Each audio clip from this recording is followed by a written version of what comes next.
This is the Ward 8 NPA's planning meeting. Yes. This is the actual meeting that we planned for at another meeting. And so just the ground rules on this meeting is we really want to hear from people who are living in Ward 8. And we want to give you plenty of opportunity to express concerns, talk to our newly elected city councilor. Hannah King is here. Gary Golden is the East District school attendant. And it doesn't have to necessarily be about the issue we're going to try to talk about, which is homeless families in the Burlington School District, but possibly anything that you want to talk about. We want to make sure during the meeting that we get to hear your voice. And so that's kind of how we're going to approach this and have approached that successfully, I think. I think we should go around and introduce ourselves. I'll introduce Charlie and Sam. They're the ones that moderate and make this meeting happen. Gary, you want to just tell a little bit about yourself? Oh, sure. Gary Golden, I'm actually a resident of Ward 1 and newly elected unopposed, thankfully.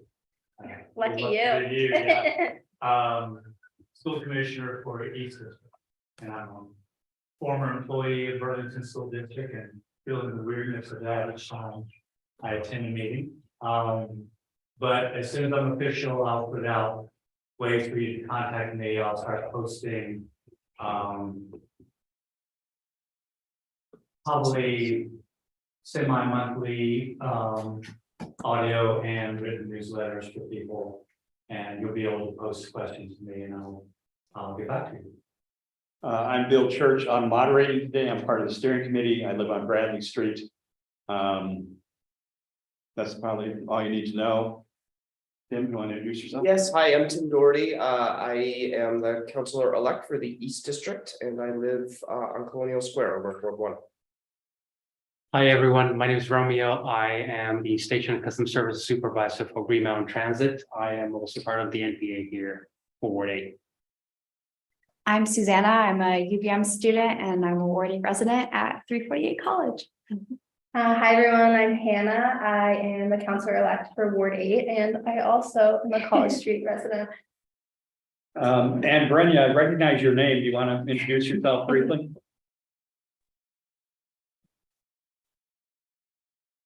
Okay. Hi, I'm Ann Brenya. I live in And Ward. Brenya, Can you hear me? Can you hear me? Yes. Okay. I'm Ann Brenya. I live on Bradley Street in Ward 8. And can I ask 2 quick questions? let's finish the introductions and then we'll open it up for questions and discussions. Okay. Dick and Linda, you want to introduce yourself quickly? Sure. I'm Linda Risby. I live on Hungerford Terrace in Ward 8. Mary, I recognize your name from the library. Yes, I'm Mary Danko. I'm the director of the Fletcher Free Library, and I just had an announcement. Do you want me to make it now or to wait? In 2 minutes. Okay. Dick, it's good to see you. You're on mute. I'm Dick Rabb. Hi, and I live in Ward 8 on Hungerford with Linda. And Sarah, thank you very much for attending. Can you introduce yourself so we know others know who you are? Sure. Thanks for having me tonight. My name is Sarah Russell, and I am the Special Assistant to End Homelessness for the City of Burlington. I'm also the co-chair of the Chittenden County Homeless Alliance. As sort of a first announcement, I'll make this for the 3 of us. None of us have been sworn in either to city council or school board, so we can't speak officially. We can at this point only pass along information and pass back information from our respective organizations. So if you ask us anything tonight, it's me as a Ward 1 citizen and my colleagues as Ward 8 citizens or Ward 1. So we can't have any favors tonight.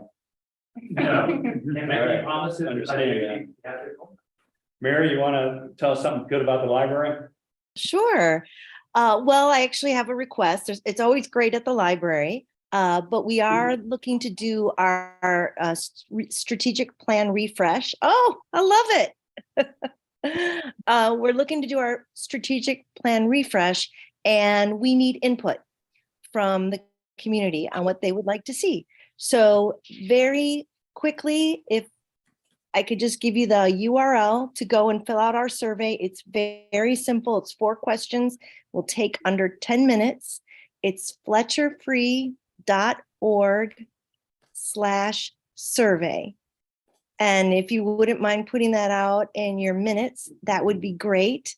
A big part of how we want to move forward on the strategic plan is to know what the community wants. So they're open-ended questions. We want to hear from as many people as possible. I've been going to all the NPAs. We're pushing this survey out as wide as we can to hear what you want from the library. So that's really all I have for today. And hopefully you can amplify our need for getting that input. So would you be able to come to a future NPA meeting, Ward 8, and take specific questions and input from Ward 8 members? Absolutely. You want to put me up? Okay, so Yeah. I'll make note of that, and that may be something that we might invite you back for. Okay. The library is a very stabilizing influence in Ward 8. And, Well, we love being in Ward 8, and we love being a polling place for Ward 8. okay. Dr. Brenya, you're dying to ask those questions. Go ahead. I'm not dying to ask any questions. Mary, if you're still there, can you access that survey just on the Fletcher Free Library website? Yes, you can. And that's our website is fletcherfree.org/survey. Oh, okay. All right. And I just wanted to ask Gary, could you clarify, are you the East District School Board Commissioner elect? I am. Oh, okay, good. It's Ward 8, and she has a lab on Thursday nights in Canada. Okay, so, and then I'm not sure who the Ward 1 representative is, but you were our representative as well. Good. Yes.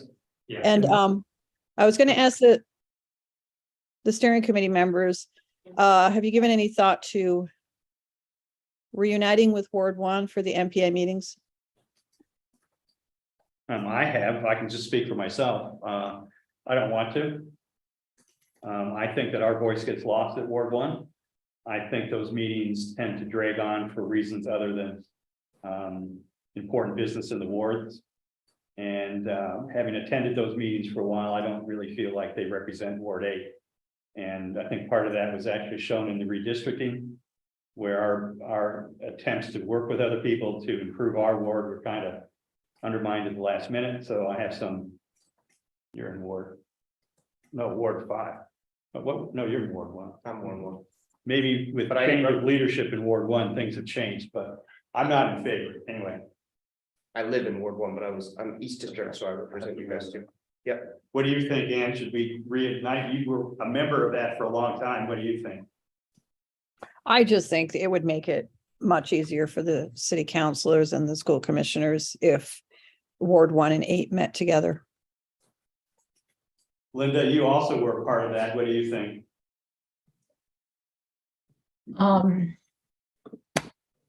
So I'm not on the steering committee. So You I'm were not a on the- long member of yeah. when 8. I actually hadn't given it any thought at all. So pros and cons or anything. So I kind of not willing at this point to give a point. I mean, I can see the good and the bad. So it's another topic for a steering committee. Let me just make note of that. We have to elect Romeo as a member of the steering committee, and I'm not sure of the process. I don't have the bylaws for and do you know what they are? Somebody nominates and then you vote. And then vote, anybody in Ward 8 can vote? Yeah. Okay, go ahead. So I want to nominate Romeo to join the Ward 8 I'll second. NPA steering committee. Thank you. And Okay. then all Ward 8, so you're in Ward 8, so you can vote. So I think it's just a hand raise, yeah. And it's just people who live in Ward 8. Yeah. Okay, all in favor? Is he in the same? Oh, yeah, Romeo, Yeah. why don't you introduce yourself a little bit and tell us why you're what Ward 8 needs as a NPA member? Well, first and foremost, thank you for having me. I'm glad to be here, but at the same time, one of the key reasons why I want to be part of the steering committee is to be able to amplify some of the key things that I see happening at Ward 8, but also kind of create a holistic discussion where I can bring to bear what I know best as far as my talent is concerned, and what I see happening at the transit center, with transportation wise, with homelessness issues and so on and so forth. So more than anything else, just bring my talent to the steering committee and bring some resolutions to the table is the key thing that I want to be part of the steering committee. And I think the NPA is one way to help the committee in being able to see what can be done for the committee as well as the neighborhood as well. So yeah, so thank you for having me, and I look forward to helping. And where is your address? 26 University Terrace. Okay, that's right. You're up there. Terrace. Yeah. All right, all in favor? Congratulations. Thank you. Hi. Thank you, Linda. Thank you, Romeo. So that was unanimous, 1-2, Dick voted, right? Yep. 3, 4, 5, 7-0. Thank you, guys. Thank you. Thanks, Romeo. Thank you. Anybody else from the ward want to speak up here before we get to the topic of discussion? Anna? Just a couple quick announcements. I've been posting on Front Porch Forum, but obviously, as you mentioned, I'm not sworn in yet. But once I am, I'll be doing a weekly newsletter. And so you can sign up for my email list. I'll post it again on Front Porch Forum. I'll also be posting videos on my social media, like talking about a recap of our council meetings and anything important. Also on Front Porch Forum. On April 1st at 1:30 at Fletcher Free Library, I'm hosting a listening session, so feel free to stop by and I'll be happy to talk to folks, and I think that's everything. But we really can't engage you or Tim right now on specific issues. So you're sworn in? I hadn't heard. It can be a listening tour. We can't speak on behalf of the city yet, but we can engage in the same way that we did during the campaign. So at least that's what I've been doing, and it hasn't, no one's told me that wasn't allowed. Right, more And like you get can't- your thoughts on things. Yeah, You can't ask us about what's going on in the city council because we're not on the city Yeah. council, but I think we can otherwise speak as we normally would.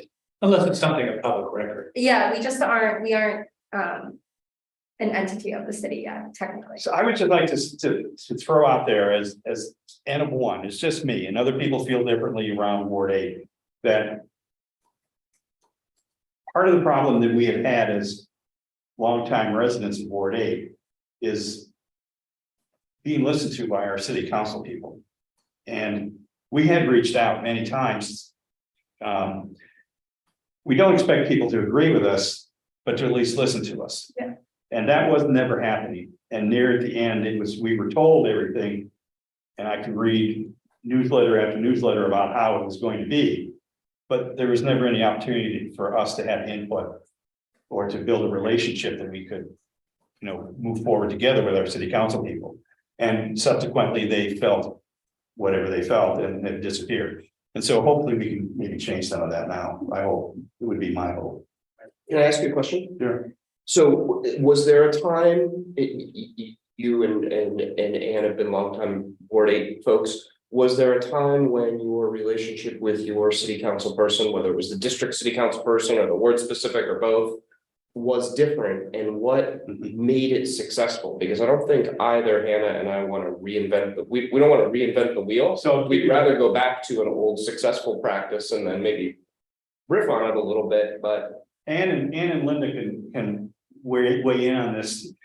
The reason there's a YMCA between College and Bradley Street is that it was originally going to be a Champlain College dormitory. They were going to jump Main Street, which they had an agreement with the city that they were going to stay on the other side of Main Street, but they proposed a dormitory of 360 students at the old Ethan Allen Club. That was when the neighborhood got very active, and with Max Tracy's help, who was the city council person, we were able to push back with that. And Emily Lee was on planning commission or something and was able to push back at that. But it was so, we raised enough issues with Champlain College that for what, maybe their demographics were changing and they didn't say that, but they didn't want to deal with the neighborhood. And it was then that we even proposed that the YMCA take that site. Because they pulled out of that, then Parmelo came through, the YMCA leaders came through. And that was something that significantly improved the neighborhood by having a stabilizing structure instead of 300 students in what was essentially a hotel. Yeah. And so there's an issue that by having the city council help us at that time, I felt like that was effective. And do you remember any better days, or Linda? I just wanted to say that when Adam Roof was our city councilor, he was great. He was specifically very responsive in terms of constituent services and hearing concerns of all kinds. And he actually met with us regularly, not as part of the NPA meeting. Pretty regularly. And how did he set that up, Linda? Was it like a monthly coffee hour meeting? Was it informal? I'm looking to set up, and Hannah and I have had this discussion, it's no secret. We're looking to set up, a mechanisms, systems by which we can, be present, Right. that fit and that work and that we can accomplish, that are So doable. pizza in my backyard.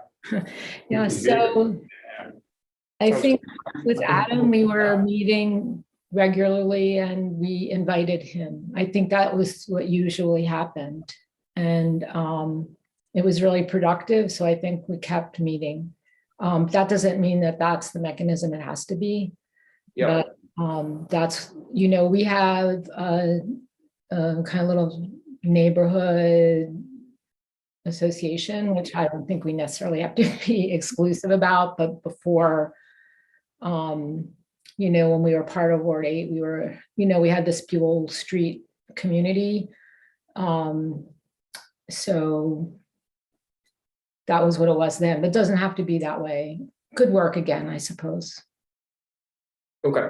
Well, that's my hope with the listening session that I'm doing. I'm doing those once or twice a month. And so that should be an opportunity for you all to join over Zoom or in person with me, and we'll be able to talk about things before we have to. We're very clear that we want a neighborhood, and you Yeah. guys are part of the neighborhood, and it doesn't mean we agree on everything. Yeah, But we at least kind of have to look out for each other, which a lot of that happens already, and it comes from the longtime residents. But it would be good if you could make some time available for that in Romeo too. Absolutely. Yeah. And do you want to throw anything in there? No, I don't really have anything else to add. Okay, so the business part of this, which I would like to turn over to Sarah and also to Greg, is as we found out even last week at the YMCA, that Ward 8 is particularly affected by the homeless situation in Burlington, probably more so than any other ward. And as a consequence of that, I think it would be good for us to have a discussion about not so much the extent of the problem, but what should we do or what can we do to take a position about how we can help end a problem that nobody wants. It's not that we don't want homeless people, but how do we help the city, and especially Ward 8, focus on that? Because when you see a bunch of people, I'll give you an example. The YMCA has a little enclave, and that became kind of a homeless city a week ago. And you couldn't walk by there. There was drug use, usual stuff. But what they don't know is right across the street is a building where several years ago somebody tried to sleep on the grill of the old telephone company and died. And so it's a relatively dangerous situation to be living on the streets like that. And I know the city is invested into that. And Sarah has agreed to come talk to us. But I think that that's an opportunity for us in Ward 8 to maybe understand the situation and maybe, if not provide direct help, at least ask our representatives to take this issue on. It's different than living in the people that are trying to live in the parks. I don't think we have a park in Ward 8 unless the city hall is in Ward 8. I don't think it is. it's not, it's Ward 3. Yeah, so sleeping in the parks is not an issue with us. People sleeping on the street or behind garages, or, you know, the behavior that goes there is something that we should, I think, be good to talk about. And I'm particularly interested in a subset of the homeless people, which are those kids whose families are homeless. Because I think that there's not a lot of, it's resource dependent what we can do, but if we can shine a light in our neighborhoods about these kids who really need a stable place in order for them to get through school, that I would be something I would like to see supported, and maybe we can discuss how resources can come to that segment. How big of a problem is it? And I think it's particularly pertinent to Ward 8 because the entire demographic of Ward 8 includes what I think is the biggest landlord in the state of Vermont, which is the University of Vermont. They have more people living in university housing than any other institution I know, except maybe the prison. And I'm not saying that they need to solve the problem, but as members of Ward 8 and our neighbors, maybe they have resources that could be addressed to that they might want to think about. Or the reason the school district, I think, needs to be involved is the city has very generously provided a brand new school. Very generously I've never seen them vote down a school budget. And I'm questioning, why are we building these big plants and things we need if we're not providing some element of housing? You're talking $175 million. Well, we need housing. The medical center has identified housing opportunities in South Burlington. Why can't the Burlington School District think in terms of building some housing in order to house the students, families that need that? I mean, I think there are just ideas that we could attach to big things that are happening here that would help the problem in Ward 8. And that's, you know, why can't we rent from landlords for students? I mean, just, I don't get into brainstorming here, but I think that it's a uniquely Ward 8 problem that we could probably come up with some ideas about with support. And so I asked Sarah to come to kind of talk about, because I just met Sarah at a meeting about camping in parks. And so I guess I didn't know who you were and what you were doing, but could you describe the impact of the housing of the homeless population in Burlington from your standpoint? Sure, I'm happy to speak to that. I'll start off by saying that we, in terms of, so the Chittenden County Homeless Alliance, I mentioned I was co-chair of that group, is comprised of stakeholders from the community, including some community members. And we always hope people with lived experience of homelessness. However, sometimes those folks are tough to connect with, and we're working really hard on that. So the Chittenden County Homeless Alliance looks at data every month. We do not break that data down by town. So that's county level data. So what I can share with you from a county level perspective is that we have currently about 584 total households who are experiencing homelessness in Chittenden County. About 64 families of those 584. We see 191 chronic households, which would indicate that a chronic household would be a household that has been homeless for at minimum of 12 consecutive months. We have 42 youth who are homeless. And when we talk about youth in terms of this homeless data, those are transition age youth. So they are ages 18 to 24. That is an increased number of youth that we're seeing in that age range.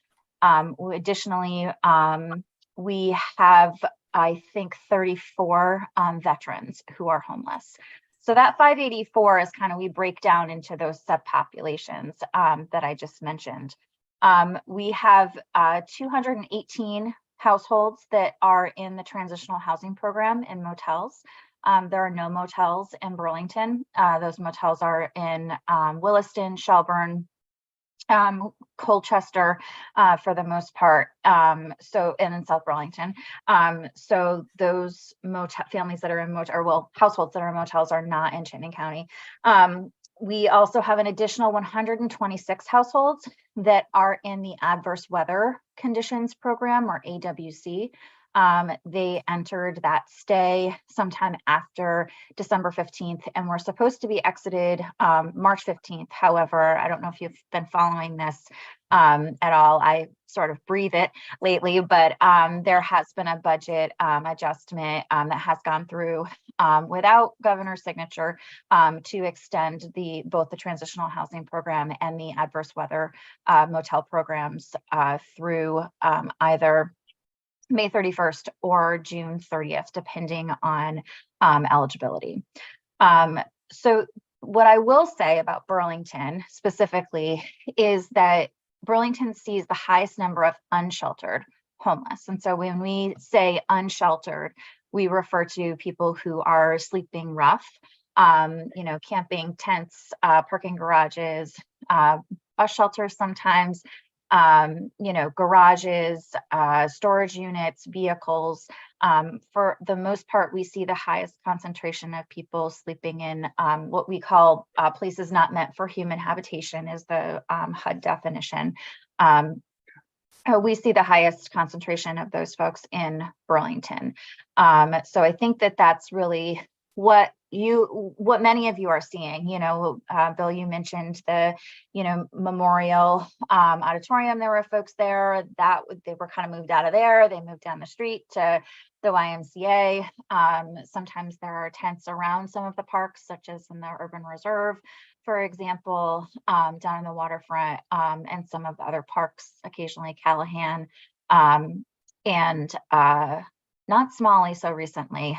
Keys Lick has some campers who are occasionally there as well. So I think that when we think about homelessness and in terms of the data, is that there are far less people in Burlington who are homeless than there are in the rest of Chittenden County. So what we see in Burlington is around 50 to 60 folks who are unsheltered within the city right now. Some of those could be in outlying areas. For example, there's some spots in Colchester and Winooski where folks are. There's tend to be more people living in vehicles in Williston and in Essex, actually. So when we think about that kind of like 50-ish, 50 to 60 number of people who are unsheltered, who are, mostly in Burlington, it's kind of a smaller chunk than that 584, that we see across the whole county. Nevertheless, the folks who are unsheltered, I don't need to tell you, are the most vulnerable, and the folks that we should really be most concerned about because they don't have a safe place to kind of be. I would love to give some updates about where the city is at with some of our policies and upcoming work. I'd be happy to provide an update on the Elmwood emergency shelter that was opened about 6 weeks ago. And I can certainly speak to some of the really recent outreach that we've done with the school district. But before I move on, I went over some of that really quickly. Does anyone have any questions about that data or those numbers that I just presented, or the subpopulations or anything? I'm sorry. Sarah, I have a quick question. Will you be able to email those data to us so we have an idea by email in a written form to look at?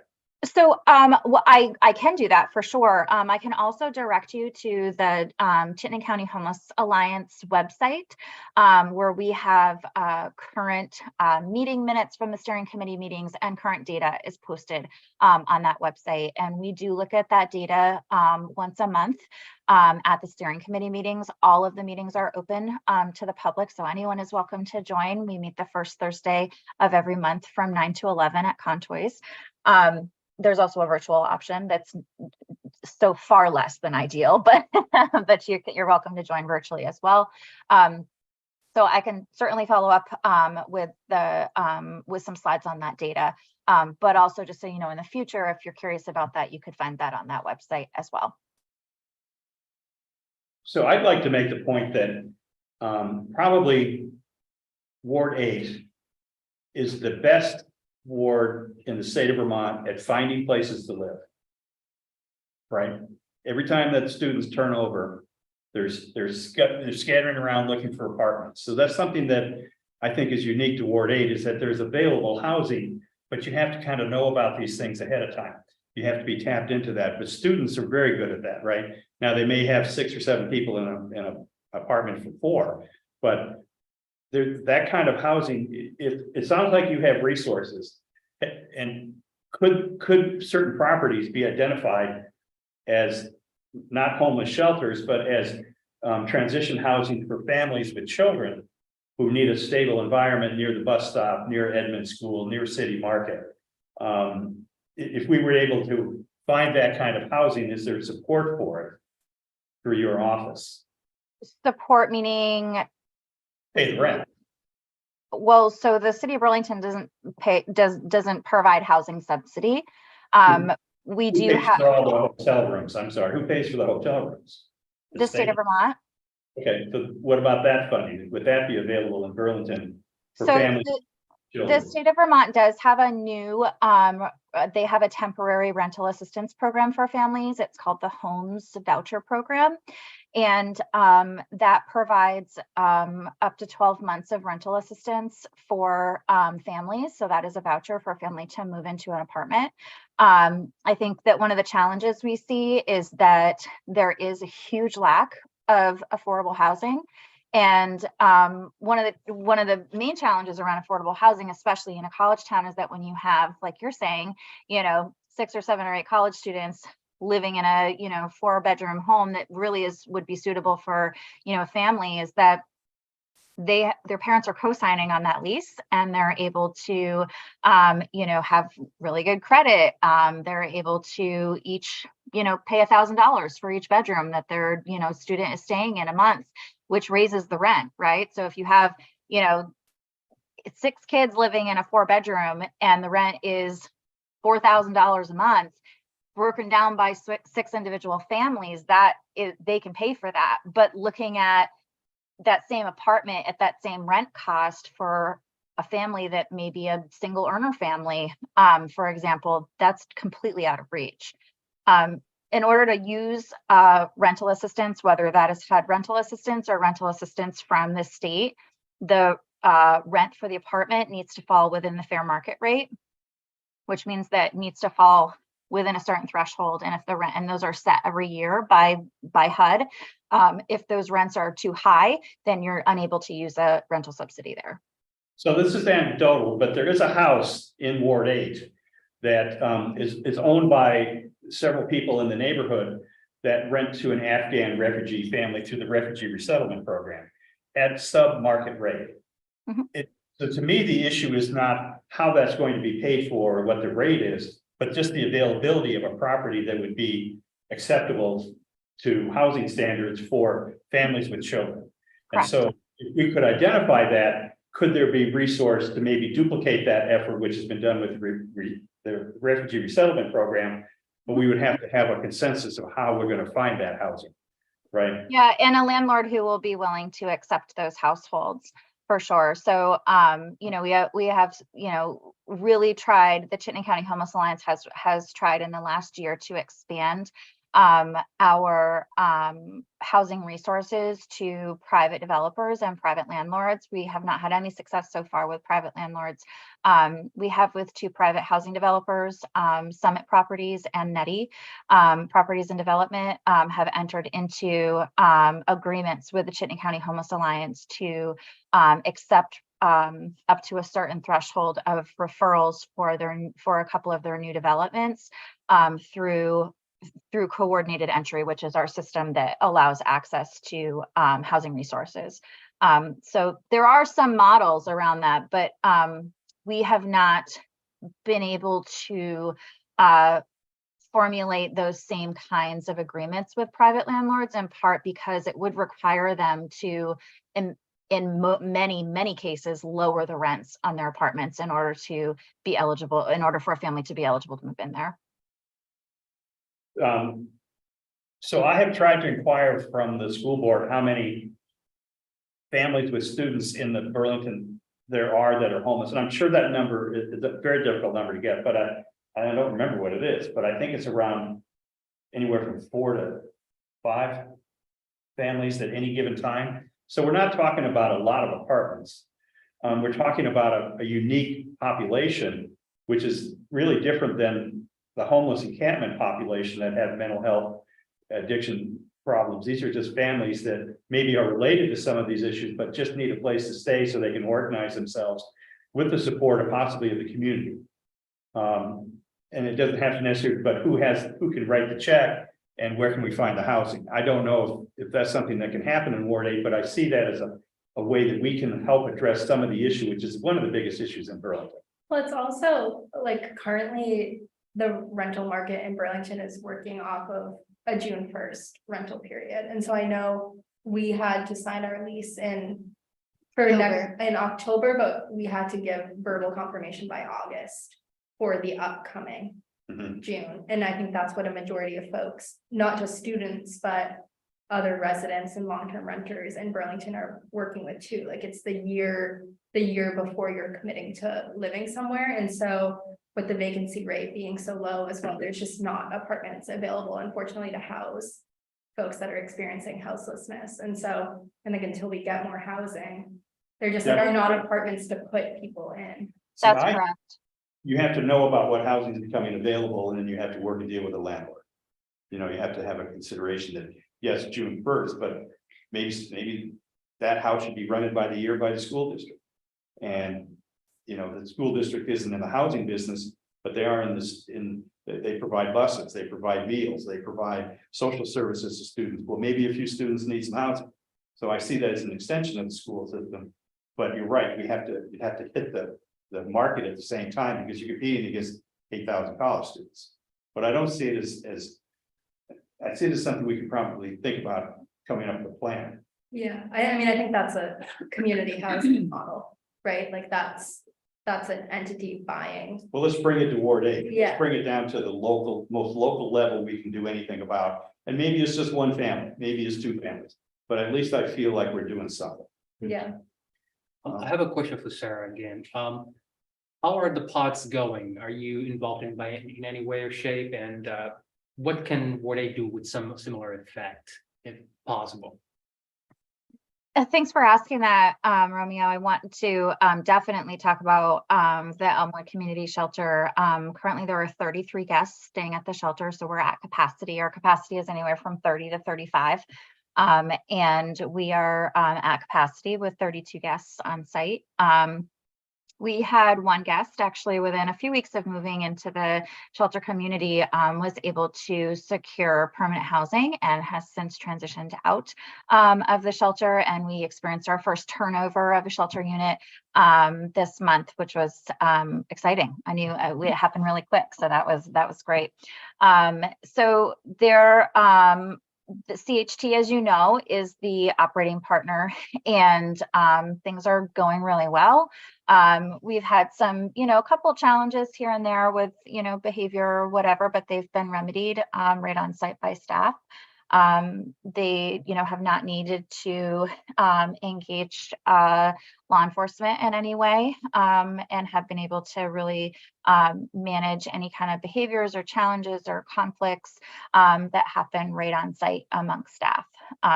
So we are looking for the first quarter of reporting ends on March 30th. And we are looking forward to seeing some outcomes to be able to report to the state by the end of April. We'll be submitting our first quarterly report. So things are going really well. We have a number of people on site who are engaged with a number of different kinds of recovery services that are, coming to the community gathering space there, in addition to some people who have engaged with a contingency management program, which is a pilot program of Vermonters for Criminal Justice Reform. Their focus is on incentivizing fentanyl testing and education and prevention of overdose. And that's going really well. Really well too. We had our first community meeting there just on the 13th, I think. and had a great turnout. We had about 40 people come. We certainly exceeded capacity on the community space, with the number of people who came. One of the sort of, I guess, awarenesses that we gained from that was that we only had we had 4 guests show up to that, and only 2 of them were able to stay. So they felt quite overwhelmed by being in a small space with a huge number of people. And we realized that, our takeaway from that was that we need to kind of rethink about that, going forward for the next meeting. But overwhelmingly positive, feedback from the neighborhood. There have not been issues in the neighborhood. I want to knock on like every piece of wood around, because I know, I'm certainly not naive in thinking that, introducing 35 new people to any neighborhood is not going to have some kind of an impact there. But, so far, we have not experienced any significant challenges. So things are going well overall. Okay, I have another question, if you don't mind, just to follow up on what you just said. So the pods accommodates 1 person per pod or 2 people per pod? We have, there are 25 single occupancy shelter units, and there are 5 double occupancy shelter units. So there are 5 units that 2 people, or I don't want to say a couple because they don't have to be like a couple, but 2 people who want to sleep. For example, we have a mom and her adult daughter who are staying in 1 shelter unit. Okay. So historically, I'll just throw out here that Ward 8 at one time had accommodation with the Ethan Allen Club before the YMCA was built to have a wet shelter there one winter. And it was wild. A lot of ambulances. It wasn't unusual to have people laying passed out in the parking lot in the middle of February. And I think that they learned from that. But that was something that the Ward 8 neighborhood said, they asked us about it, and we said, well, I think it's worth trying. So Ward 8 has a special compassion for these people because we see them on a regular basis. Mm-hmm. We're just looking to see, well, how can we help and who can help us help them? Yeah. So, Yeah. Dick and Ann and Linda, do you have anything you want to ask Sarah or? Anne has her. Oh, Ann has her hand up. Ann, go ahead. Sarah, I remember when the pod idea was first proposed and then developed, there were people living in a house adjacent to that site. I think it was Mackenzie House. Mm-hmm. And there were they expressed some reservations about having the pods there. Have you engaged with any of those residents? Yeah, absolutely. And a number of them who incidentally were pretty vocal in their opposition and fears about this project. We had about, I think, 4 or 5 residents from Mackenzie House join the community meeting and have been really engaged and positive. Great, thank you. Sure.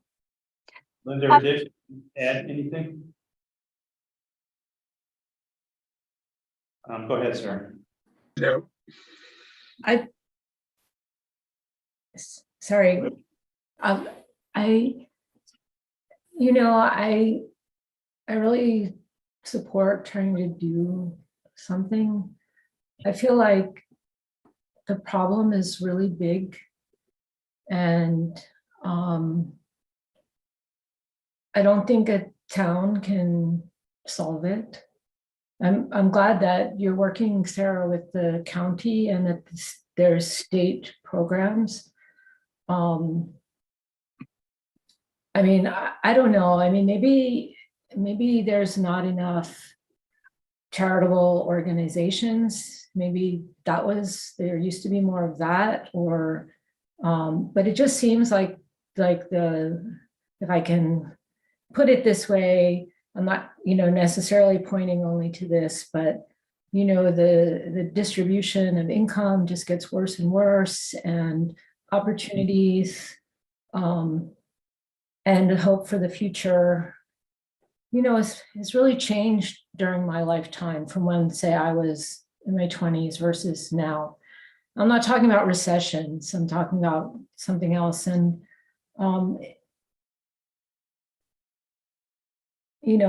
I'm not saying a drop in the bucket doesn't matter, because a drop in the bucket can matter to a family, like Bill is saying, but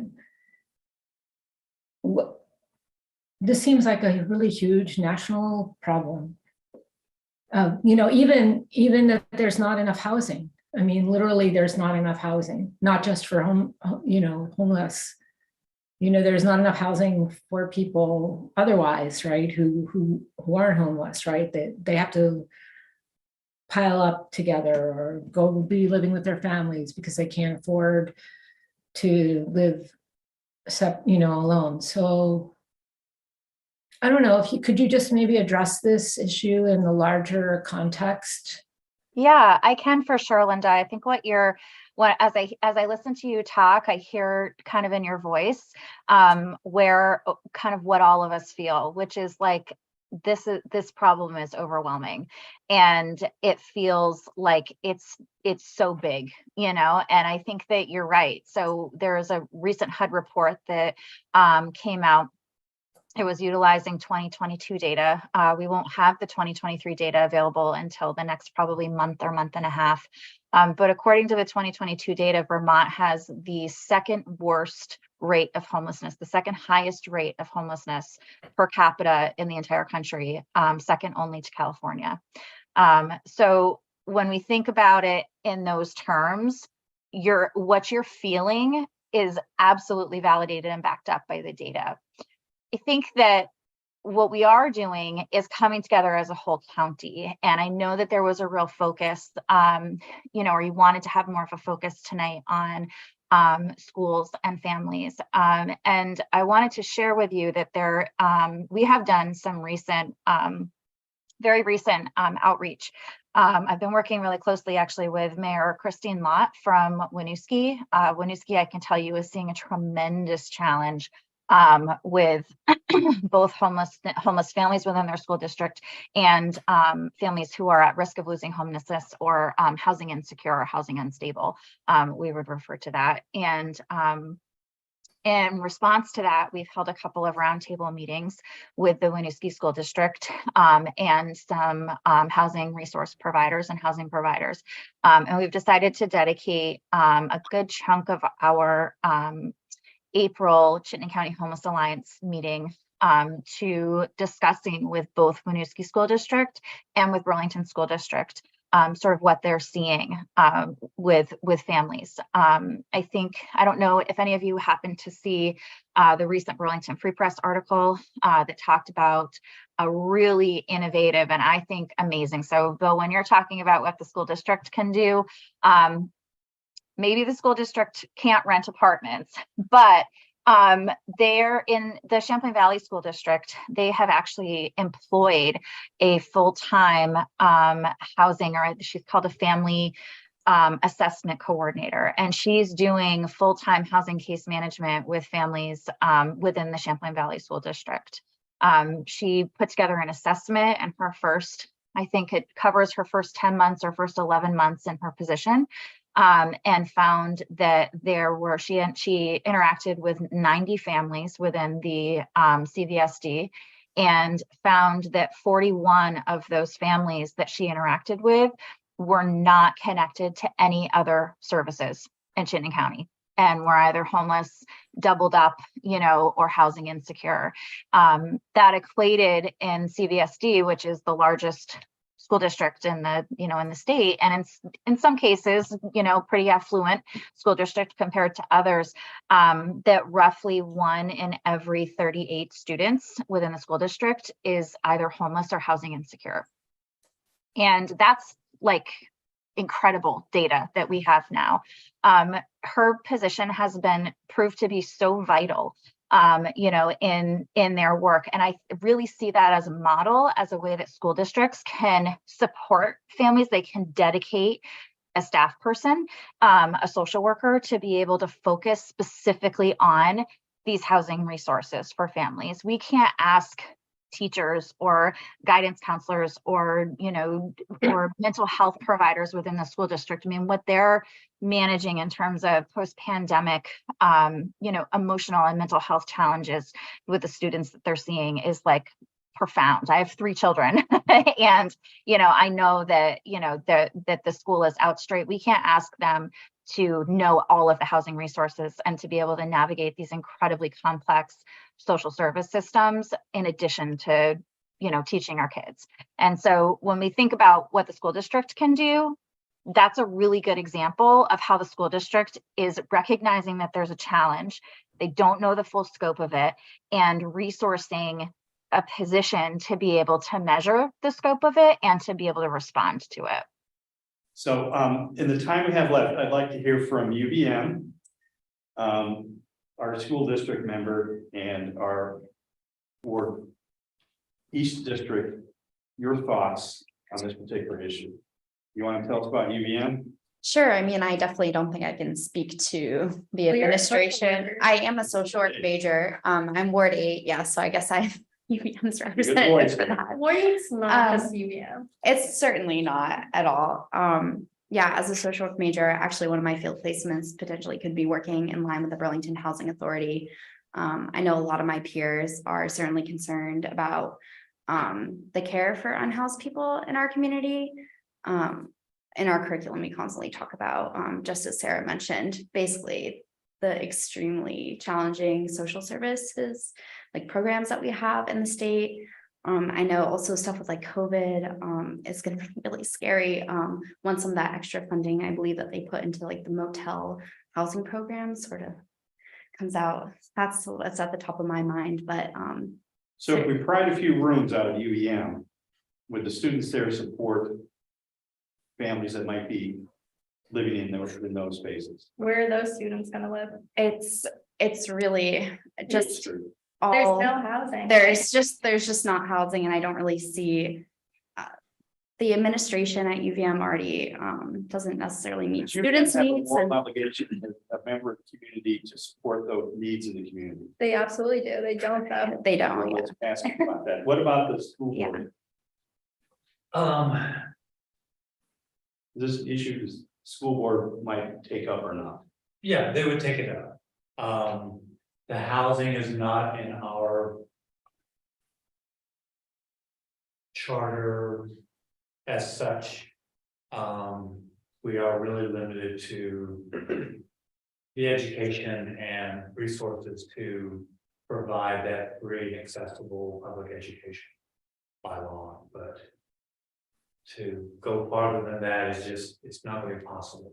But to model what Sarah was talking about with Champaign Valley School District, that would be possible. We probably are already doing it through our school-based social work staff.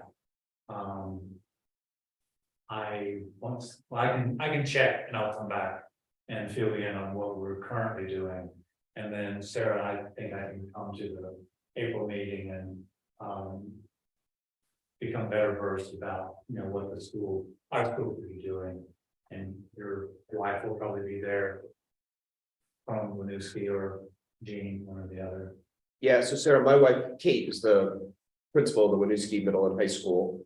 So this is an issue that we hear about quite a bit. And I'm encouraged to hear that you guys are devoting so much time to the April meeting on this. And I wonder if this might be an opportunity for both the Burlington School District and the Winooski School District to work together. Mhm. You know, That's our hope, is to bring both school districts together. And I've been talking to Victor, what is his last name, from the Burlington School District. He's the community engagement coordinator. And I will say that I do think that social workers are working hard. I know he's reached out to me a couple times around families who are receiving like a notice to vacate and what does this mean and how do we help them and that kind of thing. But I also think kind of the beauty of the position at CVSD is she's completely mobile. So she's going to motels to meet with families. She's going to meet with them. None of the work is happening in the school. So she's going to exactly where families are. You know, their children may be at school during the day and she's going to meet with a parent. She sat on hold with a parent for 90 minutes, trying to renew her motel voucher because the parent didn't have enough minutes left on her phone to sit on hold for 90 minutes. So yeah, so I think we're really working to kind of bridge, you know, between Winooski and Burlington School District, also with the great learning that we've had from the CBSD position. So that's really great. So I appreciate the fact that you've let me take a very small splinter of a very large problem and try to focus on it to scale of what Ward 8 can do. We can't solve substance abuse. We can't solve jobs. We can't build more housing, but we can help maybe some families in temporary need if we had resource or could find resource in Ward 8. And housing is one that is nothing. Ward 8 is nothing. There's not a bunch of apartments. So that's kind of what I'm hoping. And I appreciate everybody coming here to share on this. And I hope that we could get to know each other and maybe come up with some plans or ideas about how we can look for available resource in Ward 8 that might help a very small population, but a very important population. So that's what I think we're up to for this meeting. Anybody want to have 4 more minutes? Charlie? You want something? Nothing? Linda, Dick, Ann? Well, Sarah, since we have a minute left, can we ask you, you know, you're a professional in this area. What do you think a neighborhood group like they have and potentially have in Ward 8, what would be the best use of their energies to help with this problem from your perspective? Yeah, that's a really good question. I mean, I think that largely social service agencies are flat out. So they are experiencing huge staffing challenges, you know, and being able to fill positions, and they're pretty under-resourced. I know that donations can certainly be made to those nonprofits, including the United Way. They do a lot of work with those nonprofits, and you know, I'm also on their board, so I should say that as a disclaimer. But you know, it's a great way to be able to invest in the work that's happening, you know, at these nonprofit organizations. I mean, the other thing is to reach out to landlords that you know, and encourage them to be in touch with the Chittenden County Homeless Alliance and talk to them about some of these challenges. There are some great new incentives for landlords. For example, there's the Vermont Home Improvement Program through the state, which provides up to $50,000 per unit to get a unit to make necessary rehab to that unit to get it up to housing code. And the only thing they have to do, agree to, is to, once the unit is fully rehabbed, is to rent to a household that is exiting homelessness. So we also have a new program called the Landlord Relief Program, which provides, in some cases, up to $10,000 to landlords in terms of excess security deposit if there are, you know, damages to an apartment, or that the security deposit doesn't cover if they are renting to someone who receives HUD rental assistance or Section 8, or if they're renting to a previously homeless household as well. So, I mean, I think we're trying to incentivize private landlords, and the more that you all could talk about that and share about that, that would be great. And the last thing I would say is something that I don't know a whole ton about, but certainly you could find out more from CEDO, is around adding accessory dwelling units, so ADUs. If you are a homeowner and have a space for an ADU, there are some really great financial support through the city to be able to become a landlord in some cases. So that, what I would say, is probably the most hi Marcella.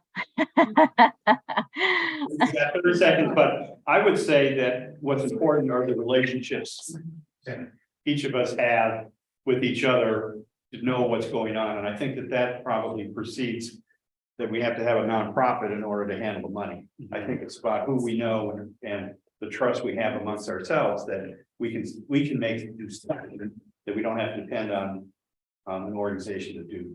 So Well, your just coming to NPA NPA meetings, budget, we're- you can we make can't it, spend it on you this. can't make a donation. And Linda, can you remind me, we don't have to say what that money is gonna be spent tonight. We have another You shot have at time. saving our money. Right. Okay, I think we probably have to spend it by the end of the fiscal year, which probably was June 30th. Hannah, Okay. do you have some ideas that can be knocked around? right, as far as publicizing the meeting and getting more involved, so, okay. Hannah, what was your idea that you Well, said? I didn't know if you could use it to make a contribution. Wanted to pay for United a Way. Yeah. parking for her. Yeah. Yeah, If definitely. it promotes the NPA, you can. If you can find a way to connect it to expanding participation in the NPA, maybe you could. She drives to the meeting, so she needs a parking paid for. All right, any last words? If not, we'll close. Thank you very much. Sarah, thank you for coming. Gary, Thank you. our new representative. Thank you, Sarah. Yeah, Thanks Thank for you. having me, everyone. Thanks, Sam and Charlie. welcome. Thanks for coming. Yeah, thanks, Linda. Thanks, Dick.